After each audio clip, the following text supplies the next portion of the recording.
Hello my dear students, मैं योगेश परमार अपने YouTube channel योगी math classes में आज आपका फिर से स्वागत करता हूं। आज हम पढ़ने वाले हैं त्रिकोणमितीय सर्वसमीकरण। बिल्कुल, त्रिकोणमितीय सर्वसमीकरणों के मान ज्ञात करना।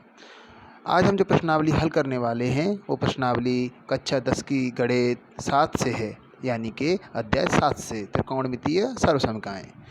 इस अध्याय 7 में प्रश्नमाला 7.2 में कहा जाता है कि निम्नलिखित सर्वसमीकरणों के मान ज्ञात कीजिए। तो किस प्रकार की सर्वसमीकरण होती हैं एक बार आप देख लेंगे तो आपको समझने में आसानी रहेगी। तो चलिए हम शुरू करते हैं कि आपके लिए सवाल कैसे हो सकते हैं। अगर उसने कहा है कि निम्नलिखित के मान ज्ञात कीजिए, तो देखें निम्नलिखित होता क्या है या क्या लिखा हुआ है। माना कि उसने दिया हुआ है कॉस 37 डिग्री, उसके बटे में यानी कि नीचे लिखा हुआ है साइन 53 डिग्री। ठीक है, अब आपको इनका मान ज्ञात करना है। ऊपर लिखा हुआ है कॉस 37 डिग्री और नीचे लिखा हुआ है साइन 53 डिग्री। तो मान निकालने के लिए आपको इन दोनों में से किसी एक मान को बदलना पड़ेगा। यानी अगर ऊपर वाले कॉस 37 को बदलेंगे तो वो साइन में बदला जाएगा, और नीचे वाले साइन को बदलेंगे तो वो कॉस में बदला जाएगा। लेकिन बदलते कैसे हैं वो आप थोड़ा सा समझ लीजिए कैसे बदलते हैं। ऊपर जो cos 37 लिखा हुआ है, अगर हम उसको लिखना चाहें तो उसका दूसरा रूप इस तरह से लिखा जा सकता है। कैसे वो आप देख लीजिए कैसे लिख रहे हैं। cos 90 minus 37। इसका मतलब हुआ कि अगर कभी इस तरह से प्रश्न आ जाए कि cos 37 दे रखा हो या कुछ भी दे रखा हो तो उसको 90 यानी 90 में से घटाना है और कोष्टक में लिखना है 90 माइनस 37 यानी जो दे रखा है।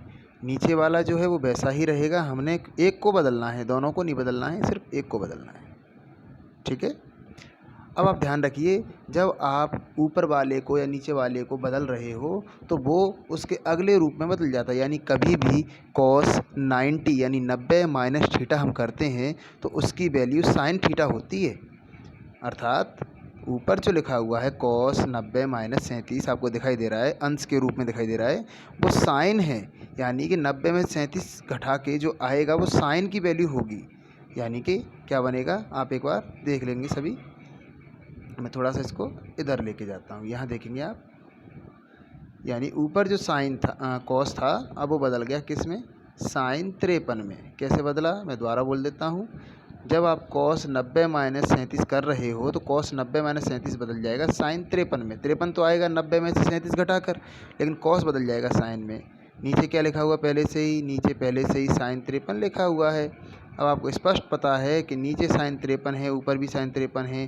साइन 53 का साइन 53 में यानी भाग देंगे तो कितनी बार जाएगा आपका, एक बार। इस तरीके से आपका आंसर एक निकल के आ जाएगा। तो इस प्रकार के प्रश्नों के लिए आपको केवल क्या करना है, केवल एक मान को बदलना है। साइन को कॉस में, कॉस को साइन में, सेक को कोसेक में, कोसेक को सेक में, टेन को कॉट में, कॉट को टेन में। यानी कि एक दूसरे के अपोजिट होते हैं। अगर आप ऐसा बदलना सीख गए तो बहुत ही आसानी से आप इसको हल कर सकते हैं। तो अगला सवाल जो है वो आपको मैं मेंशन करता हूँ इसी वीडियो में। आप इसको हल करके देखेंगे और अपना आंसर निकाल के देखेंगे, आपका आंसर बिल्कुल सही आएगा। ठीक है, चलिए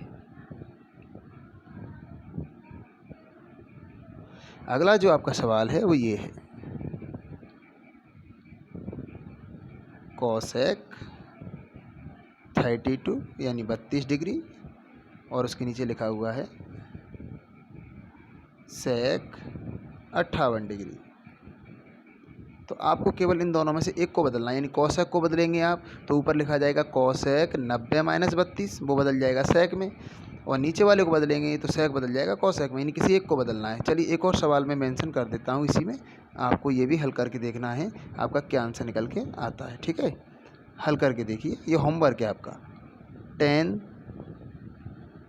10 डिग्रीज यानी 10 डिग्री और नीचे लिखा हुआ है कॉट 80 डिग्री। तो बहुत ही आसान सवाल दिए हैं मैंने आपको, आप इन दोनों को हल करके देखिए। इन दोनों के भी आंसर एक ही आएंगे, लेकिन आपको उनका तरीका पूरी तरह से जो मैंने अभी सिखाया है वो याद होना चाहिए। अगर आपको वीडियो पसंद आती है तो मुझे ज़्यादा से ज़्यादा लाइक करें, सब्सक्राइब करें, शेयर करें। धन्यवाद।